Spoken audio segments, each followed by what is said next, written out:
I'm curious about this Pablo Torre video about the Epstein files. Shout out Pablo Torre. He does some good work. Now, I will be schmunching because I'm in dinner and I'm a fat ass. So let's dive into it. What are we talking about? Jeffrey Epstein? Oh, That old bastard. Grace Belden, Liz Franzak, thank you for being here. Thank you. Thank you for having us. I need people to appreciate your show, True Anon, for lots of reasons. First and foremost, though, I need you to describe each other, if you could. Yeah, of course. Well, Brace is a 6'4", highly accomplished basketball player. I would say that I know what she's supposed to describe me. I'm a natural athlete. To be very clear and honest here, your Wikipedia page is one of the more bizarre texts that exist on the internet. Listen, it's Wikipedia. It's not the full story, but it is it makes me look like a psychopath. That's right. Liz, I would describe as, I hate to seem like I'm trying to make her fit in here. Liz is a giant sports fan. That's true. Liz knows ball. And she's smart in she knows ball about other topics that aren't ball. Whatever that's called, I think just being smart. But Liz is a very pleasant person, I would say. Well, Liz, I don't think fought in the Syrian civil war. No, she was. No, Liz was briefly in ISIS.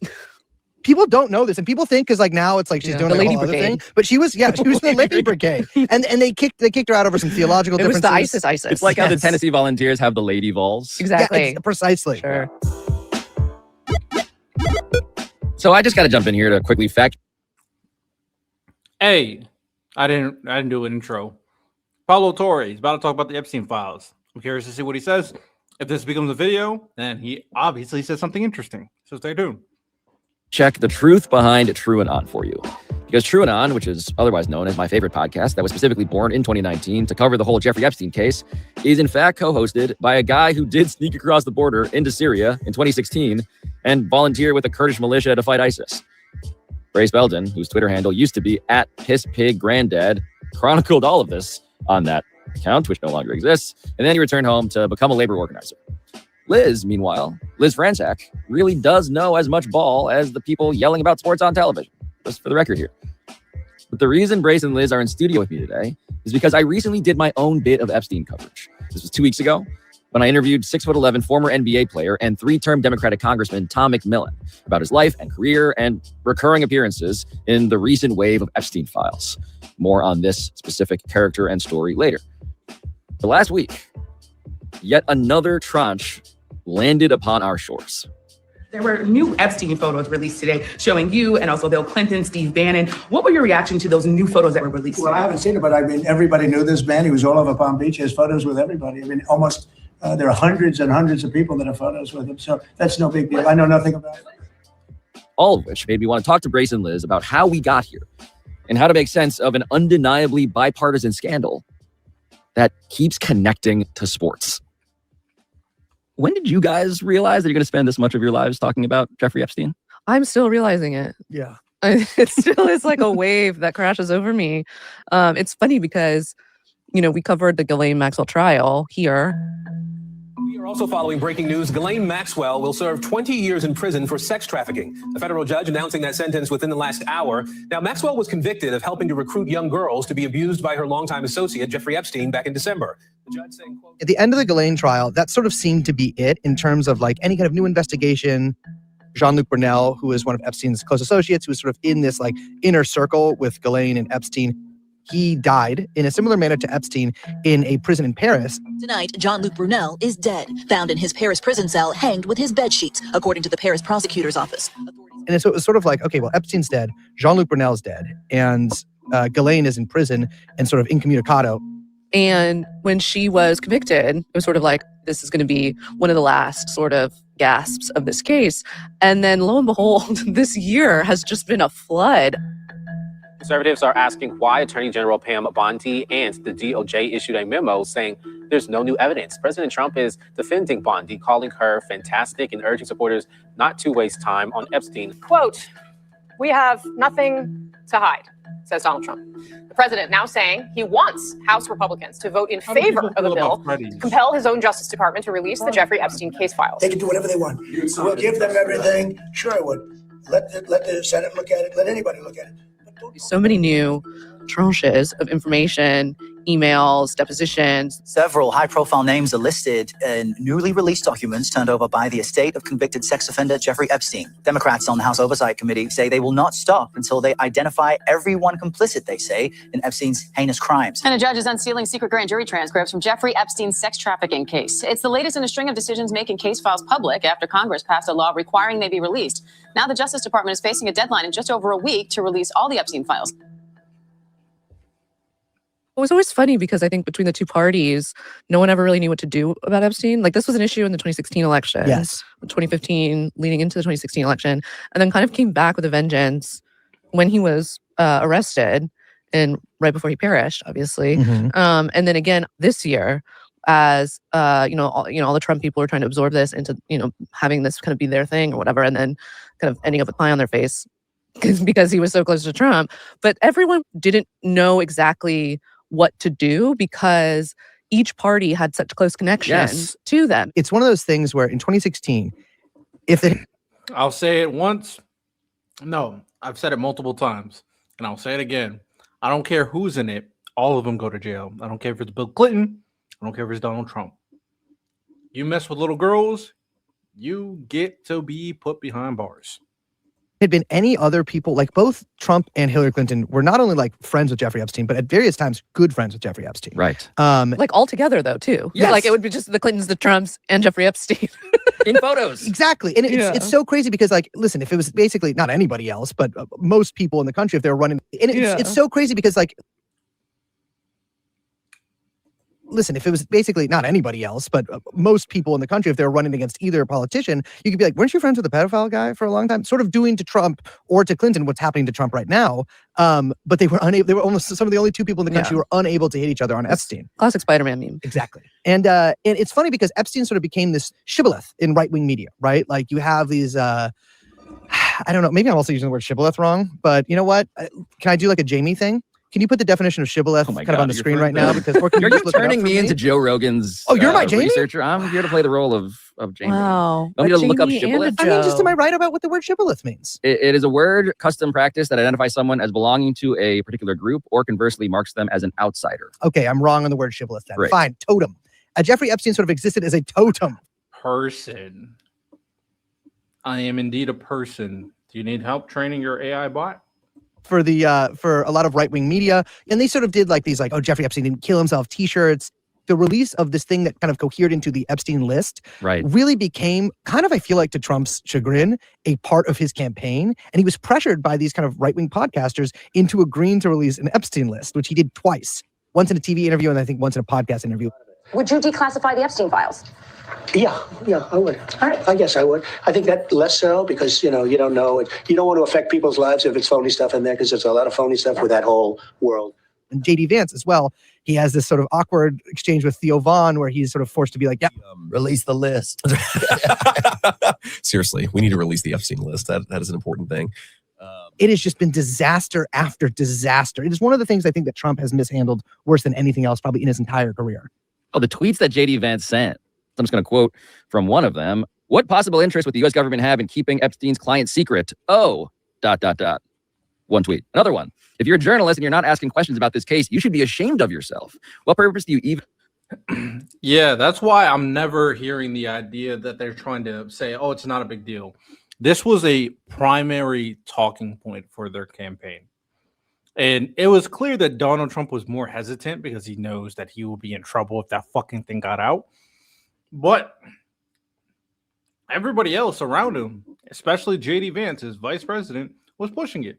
So, Donald Trump, it don't matter. Release it. Been serve. I'm sure there's a middle-class teenager somewhere who could use some harassing right now, but maybe try to do your job once in a while. They shouldn't let millennials be in politics. Yeah, he's doing like office gym face. You can't be like, oh... ... Oh, ... That's his whole thing. I know. But I should say, in response to that thing, right? When he says, if you're a journalist and you're not asking questions about this case, you should be ashamed of yourself. That is a big, not the only reason why, but it's part of why my thought was, this is clearly an absurd story that the internet can have its whatever. It could feast on this, but like, I consider myself a aspiringly serious journalist. Like, J.D. Vance is telling me to do this. Why would I do that? And I want to shout out like the real journalists who have done work on this, like Julie Brown, Miami Herald, being the foremost person I think of like, doing real investigative work that has never, I would say, looked more prescient, more important in retrospect. And now I'm realizing, like he was hoisted on a petard to the extent that I have used that petard as my... You're hoisting yourself up on his petard? That's right. Pause on that, but this is, and I just want to say, I'm looking at the camera, direct advice. Never be involved in the hoisting of a petard any which way, because you think you might be hoisting someone else's. It might be your own petard that is hoisted. What is a petard? We don't know, but that's something that gets hoisted. It's a bit of a shibboleth. It's a bit of a shibboleth. Yeah, that's what they say. Going back to this whole, like, either party doesn't know what to do with this case, which it's like kind of a hot potato for everyone involved, is that like now Democrats are completely obsessed with it. Yes. In a way that they are now going like so far deep in it. It's kind of funny to watch in a way that they're just looking for anything that they can kind of like use as ammunition against Trump. It feels like for the Trump administration, it feels like a real pressure point. It really is, in a way that few other things are. I mean, Donald Trump is sort of known for being Teflon Don, right? Like kind of untouchable. But again, his mishandling of this from top to bottom, and to be clear, like there's not really allegations against Trump in terms of like victims that have spoken out or have directly accused people of something. Virginia Giuffre has said explicitly that Donald Trump was not involved with what happened to me.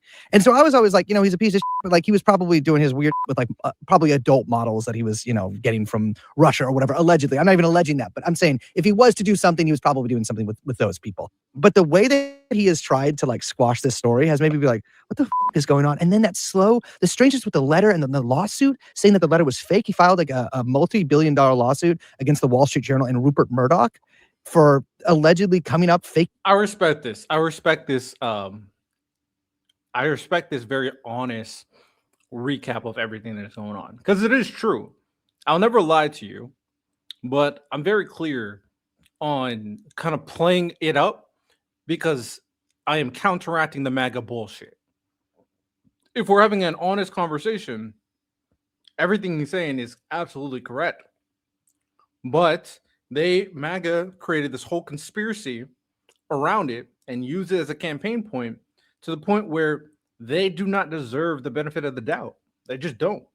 So in a situation like this, especially since this was such a big point, the defense and the pivoting that happened in response is insane work.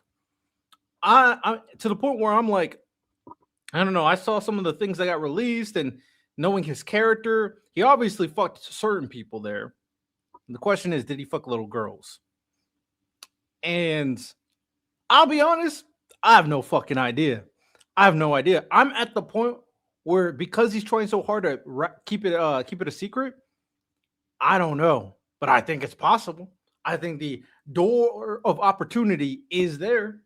A letter which they were able to the birthday the whole thing of like I don't illustrate anything, and then it's like people pointing out Classic. Here are a series of illustrations, Mr. President, very that you similar otherwise to this one. made. Yeah. And I will say, kind of nice illustrations. He's pretty good. It's not bad. It's George Bush has his cat paintings. Donald Trump loves doodling. Because they look like, I always say they look like they belong at like Sardi's or something. Yes. Like the A New classy, York almost classic yes. Midtown New York skyline. A martini. Yes, There's a martini Midtown Martini resting atop. Don. Yes. It's all there.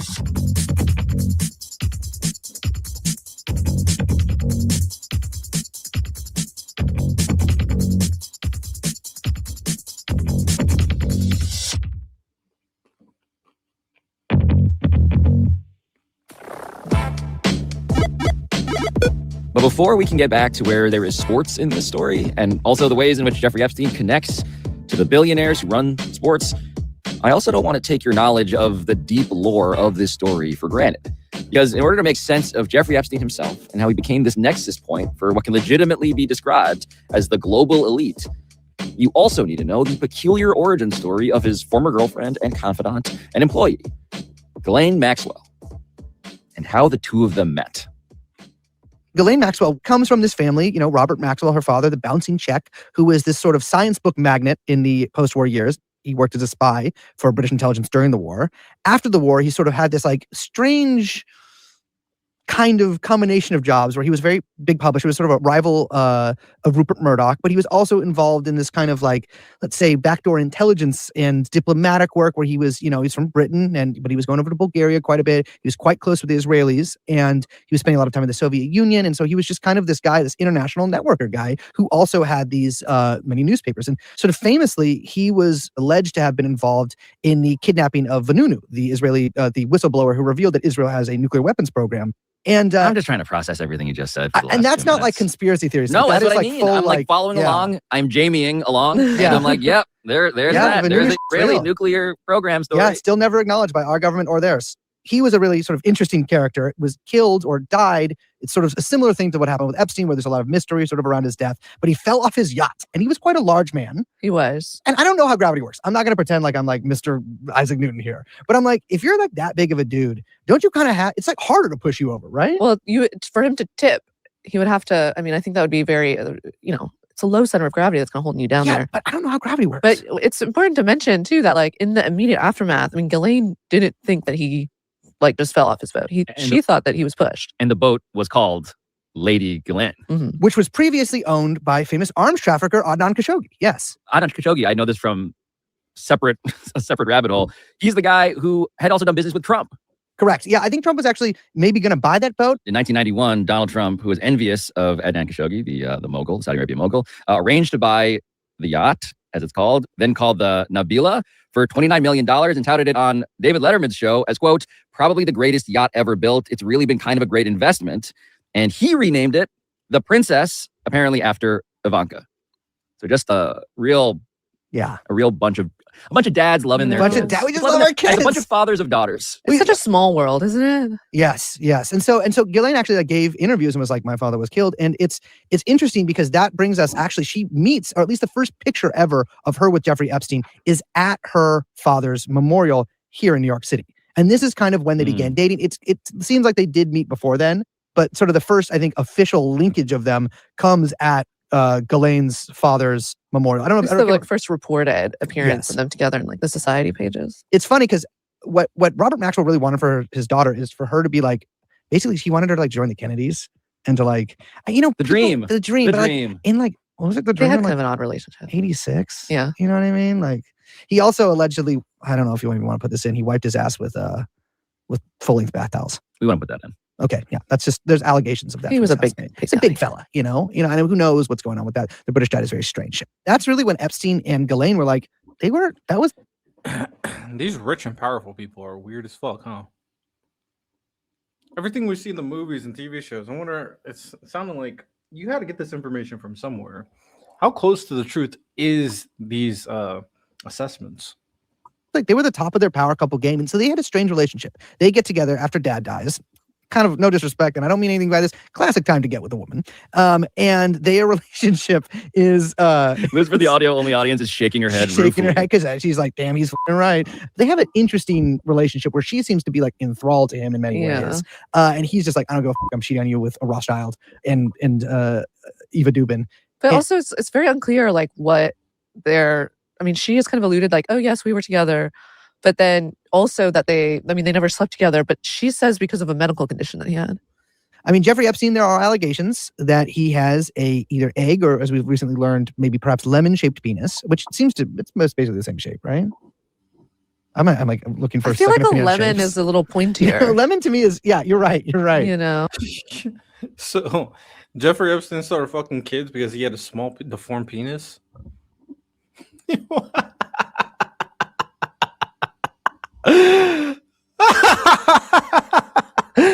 Oh man, get a surgery. You're rich enough. Get dick enlargement surgery. It's like the taper is more I'm googling sharper of a paper. I'm googling eggs. So I can just picture them usually, but it's.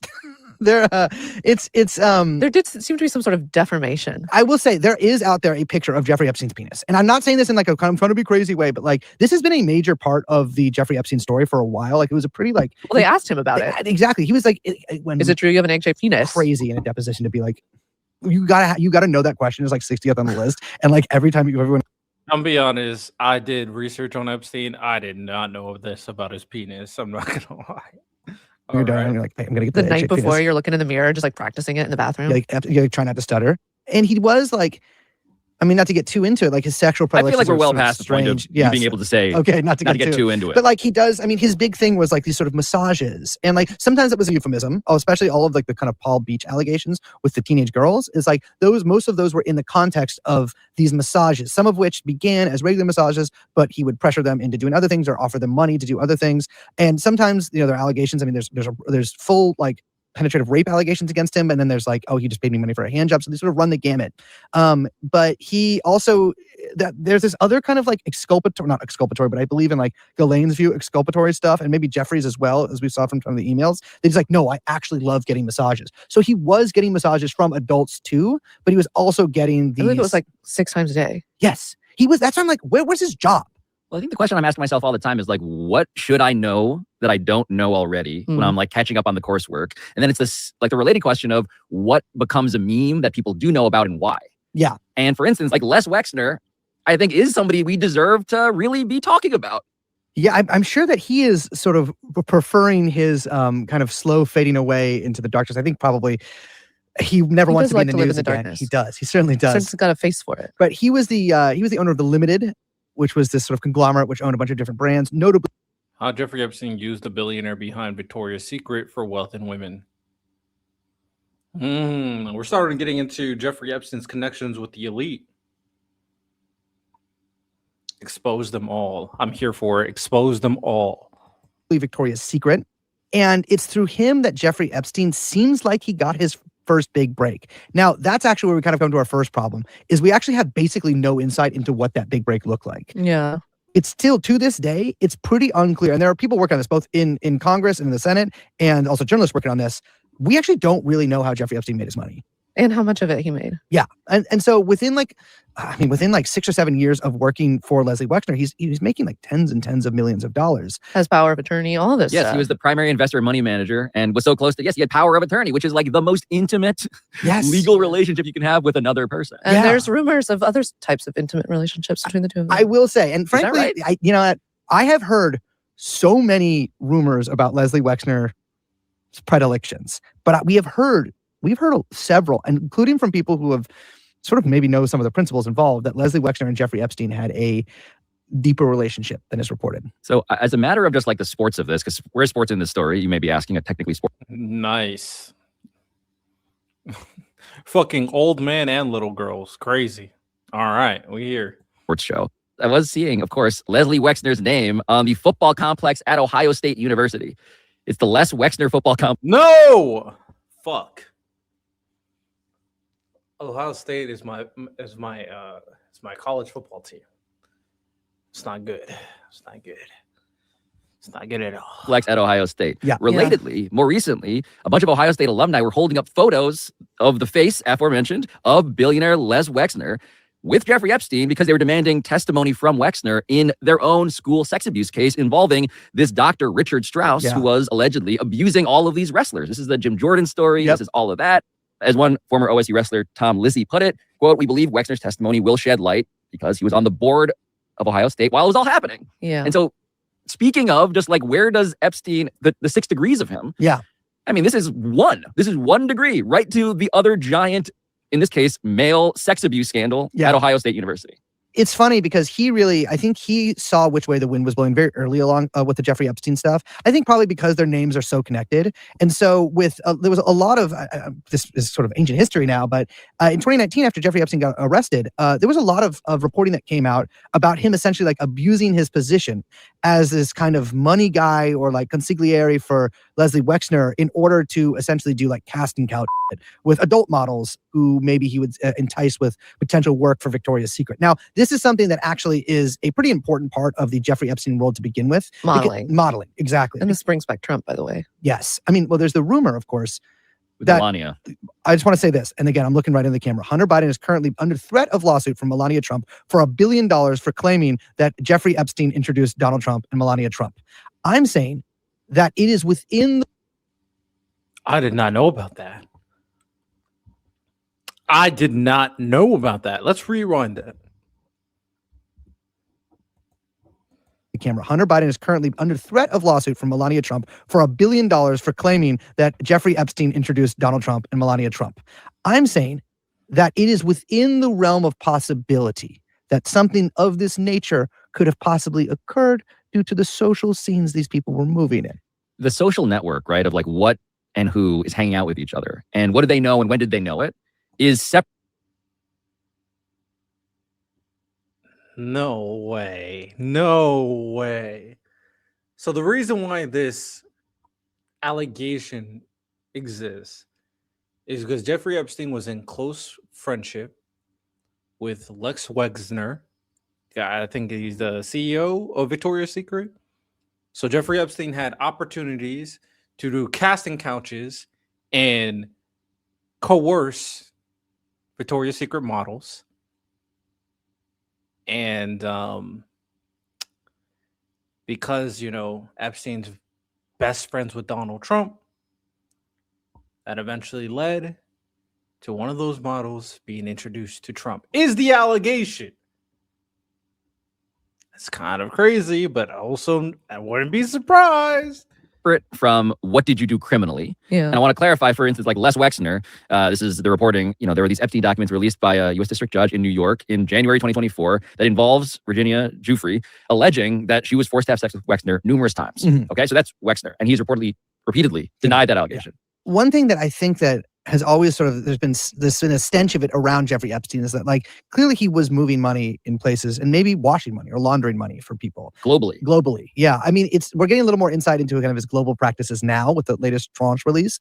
But it's still such a black hole. I mean, so much finance stuff is a black hole on purpose. But I think it is notable that like, yeah, he lived in like the US Virgin Islands, dude. Like that's like, I'm sure that they're very beautiful islands. I've never been there, but like, I think that there's also maybe a little bit of a dual purpose for that. And he in fact was getting like these special sort of tax programs, I believe, set up specifically for him in the U.S. Virgin Islands.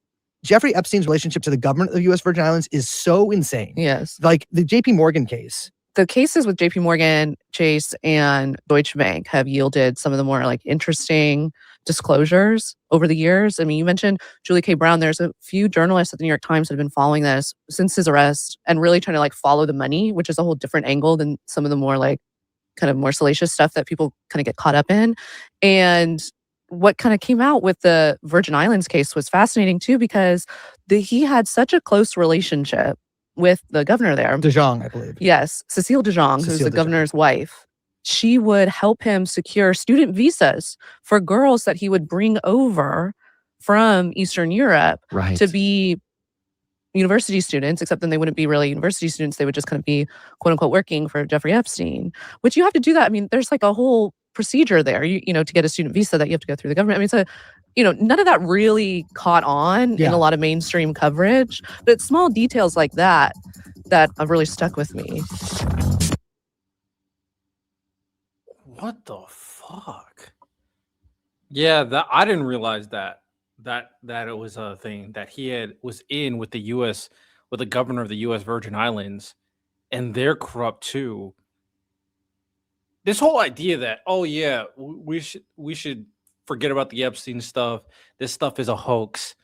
Yeah, everybody can go fuck themselves. Like anybody who says that, they all you really got to look into their computers. This guy was sick, and the amount of people he manipulated with whatever he had, all of them should be removed from power and put behind bars. Every single one of them.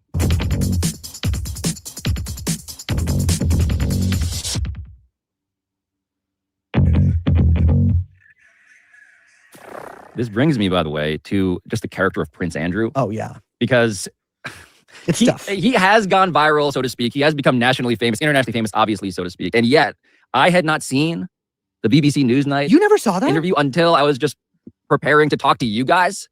He's so good, isn't he? It's incredible. It's shocking. It had been a while since I had seen it because, we talked about it when it came out, obviously. But the sheer amount of he's like, I don't need media training. I don't need help with this. I'm just going to go for it myself. And it just crumbles completely. It is. I was remarkable. When I was talking to Tom McMillan, I was imagining like how rarely it happens when you get someone in the files in front of a journalist with just extended opportunity to question. Yes. And this interview with Prince Andrew is like 50 minutes, and it is all about this. And at one point, Brace, he's talking about... Bro, I should have watched this interview. It's too late. It's like out of the news, but like, oh man, I should have watched this interview. How he stayed at Epstein's house after so much of the news came out. And he calls it this. It was a convenient place to stay.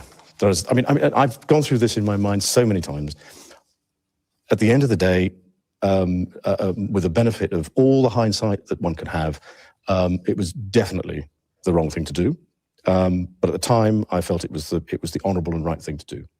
And I admit fully that my judgment was probably coloured by my tendency to be too honourable, but that's just the way it is. He just needed to be by the park. It was so convenient. He got a lot of flack for that. But I got to tell you, saying that you hung out with a pedophile because you're too honorable not to is, I think, probably the first person in history to use this excuse. Your Honor, I love work too much. Exactly. Yo, what? Like, what is like, I'm too honorable. What the fuck are you talking about? Like, what? Exactly. He should have said, Your Honor, that was during my pre-woke phase. Yeah. Your Honor, Blame it it's on different in the pre-woke. UK. It's different in the UK. We were just different back then. Who he is, though, just like, okay, Prince Charles's bro. Yes. Who had been, subsequent to all of this, excommunicated, banished from Buckingham Palace, and so forth. A little before, he was kind of the black sheep. Always. Well, one of the 'Cause he's a things, party boy. what is your favorite memory from that interview in terms of like what still sticks in your craw? I mean, I hate to say it because it seems like the most obvious answer, but saying that he was so scarred from the Falklands War that he was no longer able to sweat, and thus could not, this memory that Virginia Giuffre has of him being very sweaty. And to say this as a person who many pictures of Prince Andrew feature him on ecstasy in Ibiza, sweating copiously. Dare I say he's sweating in that interview? Yes. It is, I think that is, it is sort of, it speaks to the power of the royal family. And I don't mean power as in temporal power. I mean really spiritual power coming from God, that he was able to think that this excuse would work. She was very specific about that night. She described dancing with you and you profusely sweating, and that she went on to have bath, possibly. There's a slight problem with the sweating because I have a peculiar medical condition, which is that I don't sweat, or I didn't sweat at the time, and that was yes, I didn't sweat at the time because I had suffered what I would describe as an overdose of adrenaline in the Falklands War when I was shot at. And I simply, it was almost impossible for me to sweat. And it's only because I have done a number of things in the recent past that I'm starting to be able to do that again. So I'm afraid to say that there's a medical condition that says that I didn't do it. So therefore. Okay, so just a few. I would love to make that a clip. I just don't have enough context to really like extrapolate that. But I will say, well, that was one of the worst fucking excuses I've ever heard. I can't sweat, so she was lying. Like, what? Okay. All right. Lock up these fucking rich elites, bro. Swear to God, lock them up. Things. One, if you're a journalist, and you're a journalist, you know what I say to this? I say, what are the things you did? What are the things you did to get your sweat back? That I'm curious about. Yeah. Two, they made like all these movies. We were just talking about this. They made I all these didn't know movies this. about this interview. Yeah, it's very strange. But that was, I view them as like how they made a Hot Cheetos movie. But also all the like Me Too movies. Yes. You know, the girls. The Megyn Kelly the movie. girls are taking them down kind of moment. Anyway, but what I want is a movie that is just the scene before the interview with his PR girl, where they are coming up with the plan for how he's going to explain that she could be lying, and they come up with, well, what if we say I medically can't sweat? Because I want to know the like logic and how he kind of could come up with such an idea. Because to be honest, I do think it is very creative. He does an incredible sort of lie thing where he's like Yes. saying this, and he's like, "Was that? Yeah, like you know what I mean? Was Like that this before I having- did all the work to get the sweat back? Because it's Yes, like it was. before I did ayahuasca and before I did some healing. It's like, I'm sorry, and this is maybe British viewers or Argentinian viewers even might find this offensive. I cannot take PTSD from the Falklands War seriously in any respect, especially I believe a naval guy. He wasn't even on that one big battle that they had. And so it's like, all right, first of all, This is why I mentioned that Brace was in the Syrian civil war, so he has the authority You know what, to though? condescend to the say, Falklands. Well, I'm sorry. For a prince, I'm sure it was pretty scary. It was pretty scary. I'm sure it was pretty scary to be on a big ship with an Argentinian ship shooting the little guns at you. But it is difficult to be like, okay, so that scared you so bad so you couldn't sweat? It's I've interesting. never heard of this before. Maybe you sweated everything out and you're depleted for many years until you drink enough electrolytes. We do need more journalism because we need to find out how he came up with this idea. Well, yes, and I think who gave it to and him. did they look up the photos of him profusely sweating, which are She also knows. easily available? She knows. You know what I mean? There's a million photos of him like with his like mouth open with Naomi Campbell in the background going like clearly on MDMA. Yes. He's probably done more ecstasy than that who's Macaulay Culkin in the movie Party Monster where they kill the kid? Yeah. He's like that. He was like that, but a royal. And it's not that long ago either. No. Well, it's funny because his connection to Ghislaine Maxwell comes, I believe, from uni, as they call it out there, which is also where, according to Boris Johnson's sister, heavily implying this in a column I believe she wrote for The Spectator, Ghislaine Maxwell also might have f***ed Boris Johnson, which is, by the way, None of my business. Well, none of my business either.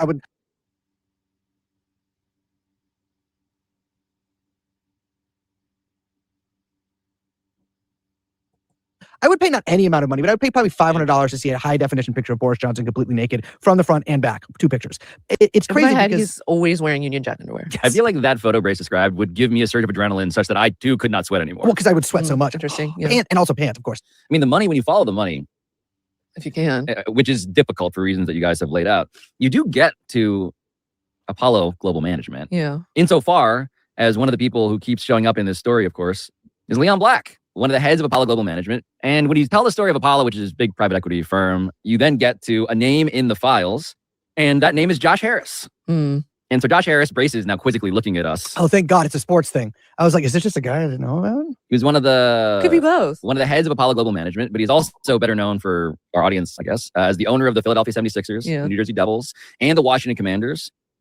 Is there any equity firm that exists that's not led by a corrupt billionaire? Like, I feel like every single equity financial firm, all of them are just ran by corrupt people. We probably should really look at these firms, like, realistically. He's the guy who has been apparently talking to the White House, back-channeling with the White House about naming the Commanders' new stadium after Donald Trump. I didn't know that. Oh, yeah, that's happening.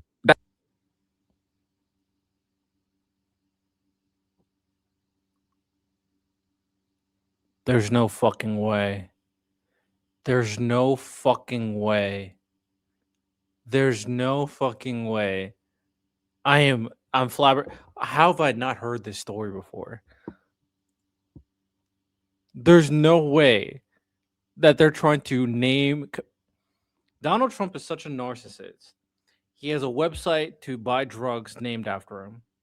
He's trying to replace names of buildings like the Kennedy Center after him. And now he's trying to name the Washington Commanders, which is a DC team, after him. I'm be honest. When Democrats get power back, they should just scrub all of Donald Trump's name off of everything. Like, that should be the first thing Democrats do. Remove Trump's name off of basically everything. Jesus Christ, this guy is one of the worst people I've ever seen in my life. That's been the story that has been unfolding backstage. He was at the dinner with Mohammed bin Salman at the White House recently. And according to the schedule in the Epstein files from December 2014, that was released this fall by the House Oversight Committee, was listed as an invitee to a tentative breakfast with Jeffrey Epstein and Bill Gates. Yeah, that doesn't surprise me. Now, did it happen? Did it not? It's simply listed on the docket for stuff that was set to happen. And he's also in, did you guys see, I mean, of course you did, but like Michael Wolff's like writing. Yeah. And so just to clarify here, what popped up in one of the recent releases of Epstein emails was the almost 9,000 word draft of a New York Magazine profile about Jeffrey Epstein, which was privately sent to Jeffrey Epstein ahead of publication by its author, Michael Wolff, which is, this whole separate ethical problem for journalists to discuss later. But in this draft, Michael Wolff describes his experience observing a parade of global elites that were coming in and out of Epstein's New York mansion. The same mansion that Prince Andrew was, too honorable to not stay at. This was a series of private meetings around 2014. Years, in other words, after Epstein had pled guilty in Florida in 2008 to prostitution-related charges involving a minor, and years after he was ruled a registered sex offender in 2011 in New York. And Wolf writes about watching luminaries like former Israeli Prime Minister Ehud Barak come in for breakfast. And then the former chief technology officer at Microsoft shows up. And then, quote, Josh Harris, the co-founder of Apollo Global Management, $164 billion under management, and owner of the New Jersey Devils and the Philadelphia 76ers. Wolf continues, quote, perhaps it's just the ultimate feminist nightmare. Men and a few opportunistic women continue to come to Epstein's because, no matter their public vows to modern manners, they simply don't care that he offends every aspect of reconstructed gender and political sensibilities. In private, it remains a man's world, a rich man's world. End quote. And so Josh Harris Say it again, sister. is one of these characters in this play, allegedly. And so I also need to say here that last week, Pablo Torre reached out to a spokesman for Josh Harris, who faces no criminal accusations of any kind, for comment about the scheduled tentative meeting and alleged visit with Epstein. And he did not respond before our deadline. But this now brings us back to the fellow billionaire co-founder of Apollo Global Management, the guy we mentioned before, whose association with Epstein was significantly more intimate. But Leon Black, speaking of like the money, you follow the money insofar as we can, and you're like, so Jeffrey Epstein got $158 million from Leon Black for tax advice? That's what they say. Tax advice? Tax and estate planning services. And I'm no billionaire, but $158 million seems like quite a bit. Tax advice? Well, think how much he must have. Tax advice. Oh, brother. Saved him. But don't that's the thing that's scary, right? Yes, yeah. That's So the if you're follow-up paying question I that would wanna guy, ask. that's what I'm saying. You're paying someone $160 million. You got to know, well, how much did this guy save me? How much did I make? I think one thing that always blows my mind is Jeffrey Epstein is said to have, I mean, you're making $150 million from one client. Jeffrey Epstein's staff doesn't really seem like they'd exist. Like, he has various social secretaries, but like there's not very many people, or really anybody, who was like, yeah, I was Jeffrey Epstein's, like, I like, you know, I interned at Jeffrey Epstein, and like, you know, I was like a first year CPA there. But like, no, it's not. It's just apparently Jeffrey Epstein when he's doing And these his lawyers. And his lawyers, Darren K. Indike, but who are still, who are very sort of, I also don't think it's been examined enough, but like, it seems like a rather small operation for such large amounts of money. Well, that's how you keep all the money.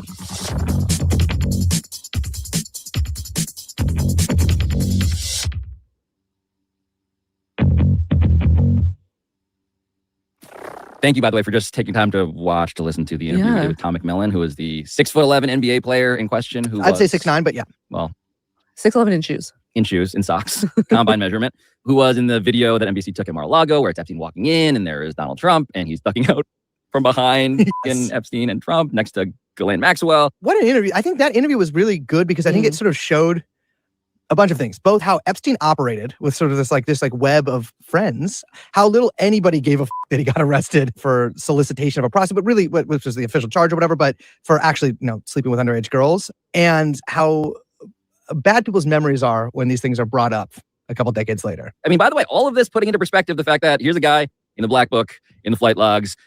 We also, I don't think you mentioned this in the episode, but he also got political donations from Jeffrey Epstein. I could tell that you were hinting at that. Yeah, so it was... He really cut you off there at the end.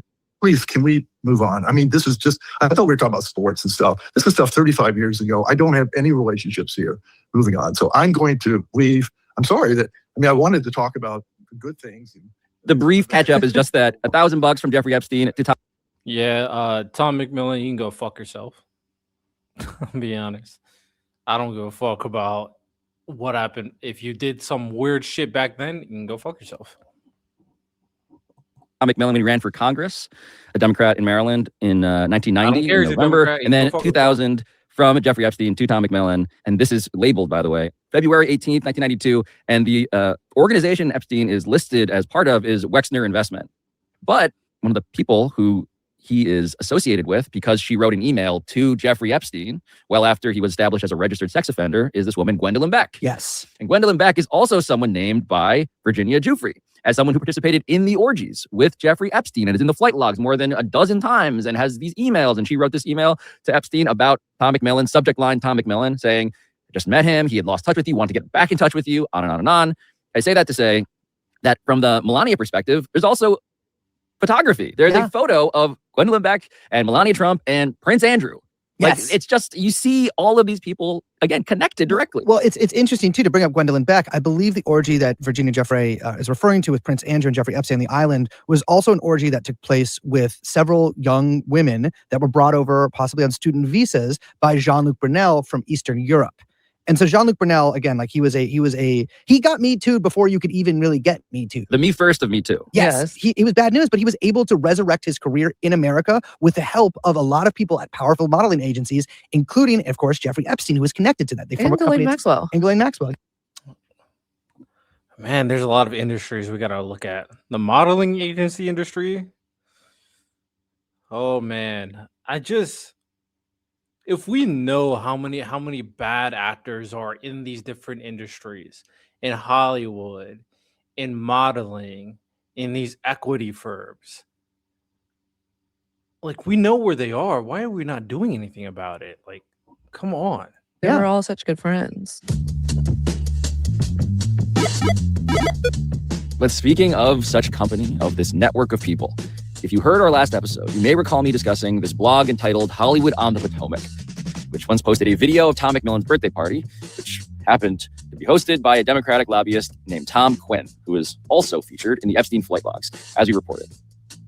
Elsewhere on Hollywood on the Potomac, on that blog, it turns out, there is another post published in July 2012 about an email apparently sent by Olympian and Rhodes Scholar Tom McMillan as a dispatch during the 2012 London Games. Quote, opening ceremonies on Friday night, Saturday night, a Rhodes Scholar party celebrating the 37 Rhodes Scholar Olympians, and a black tie soiree with Fergie, Princess Beatrice, and Prince Andrew, and a very dashing crowd. End quote. As I thought about that scene, it brought me back to Gwendolyn Beck. Because there is another thing I just needed to show Grace and Liz before I let them go. Because the nonprofit investigative outlet DropSite News has also been doing tremendous reporting on Jeffrey Epstein, and we'll link to their ongoing series in this episode's description. You should check it out.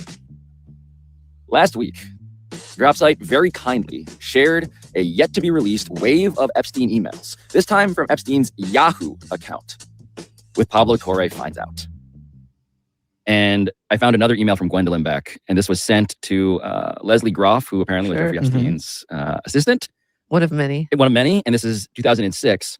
And Gwendolyn Beck wrote an email, and it is this kind of beautiful summation of the asymmetry between the emails that Jeffrey Epstein was receiving and the emails that were being sent in return. Mm-hmm. So there's a big difference in how much people would write paragraphs and paragraphs. And in this pitch from Gwendolyn Beck, who, for the record, has not responded to any of our requests for comment in any of our reporting, starting with Tom McMillan through to now, she pitches him on a product.